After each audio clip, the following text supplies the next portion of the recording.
Shalom sahabat Kristiani dimanapun Anda berada, jumpa kembali di channel Alkitab Suara Tuhan.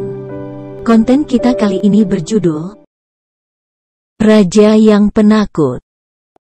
Di awal pemerintahannya, Ahaz Raja Yehuda dipaksa oleh Rezin, Raja Aram, dan Pekah, Raja Israel, untuk bersekutu melawan kerajaan Asyur, tetapi ia menolak.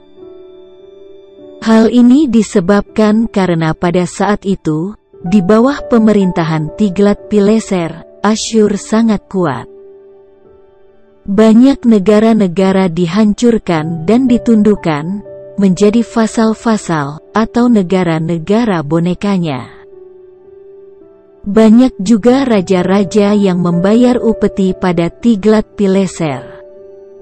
Secara manusiawi, penolakan Ahaz sangat wajar, tetapi sebagai keturunan Daud, hal tersebut sangat disayangkan. Karena Tuhan telah mengikat perjanjian dengan Daud dan keturunannya, di mana dalam perjanjian itu ada jaminan keselamatan. Seharusnya Ahaz tidak perlu takut kepada Asyur. Coba bandingkan dengan Hizkia, anaknya, setelah menggantikan posisinya menjadi raja.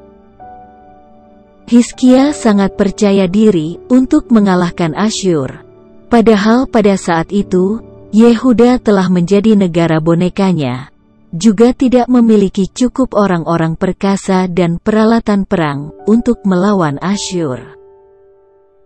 Kita melihat bahwa kepercayaan diri Hizkia timbul karena ia hidup di dalam Tuhan. Ia tahu kepada siapa ia bergantung, dan menyerahkan nasibnya serta bangsanya, seperti tertulis di 2 Tawarikh 32 ayat 7 dan 8 yang berkata, "Kuatkanlah dan teguhkanlah hatimu. Janganlah takut dan terkejut terhadap Raja Asyur, serta seluruh laskar yang menyertainya, karena yang menyertai kita lebih banyak daripada yang menyertai dia. Yang menyertai dia adalah tangan manusia, tetapi yang menyertai kita adalah Tuhan, Allah kita, yang membantu kita dan melakukan peperangan kita." Oleh kata-kata Hizkia, Raja Yehuda itu, rakyat mendapat kepercayaannya kembali. Menurut Matthew Henry, Ahaz tidak berani berperkara dengan Asyur yang kuat, karena ia telah meninggalkan tangan Tuhan yang kuat. Setelah meninggalkan Tuhan, dia tidak memiliki keberanian atau kekuatan untuk melawan musuh-musuhnya. Rasa takut adalah reaksi wajar manusia terhadap segala macam kesulitan atau bahaya, dan Tuhan tidak mengutuknya. Hanya saja, Tuhan ingin agar kita tidak ditaklukkan oleh rasa takut. Karena itu, Dia memberi kita janji penyertaannya, bahwa Dia tidak pernah sedetik pun membiarkan dan meninggalkan kita, seperti tertulis di Ibrani 13 ayat 5, yang berkata, "Janganlah kamu menjadi hamba uang, dan cukupkanlah dirimu dengan apa yang ada padamu. Karena Allah telah berfirman, Aku sekali-kali tidak akan membiarkan engkau, dan Aku sekali-kali tidak akan meninggalkan engkau."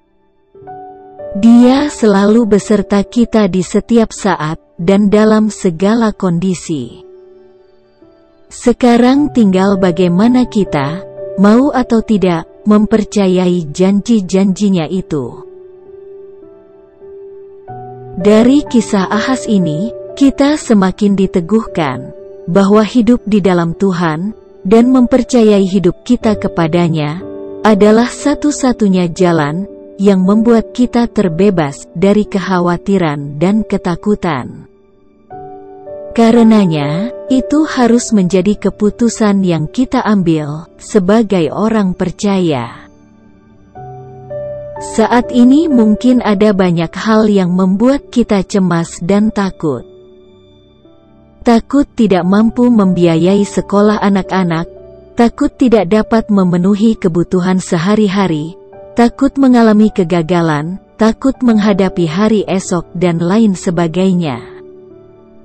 Marilah kita hidup semakin dekat dengan Tuhan, maka keyakinan kita kepadanya akan semakin kokoh.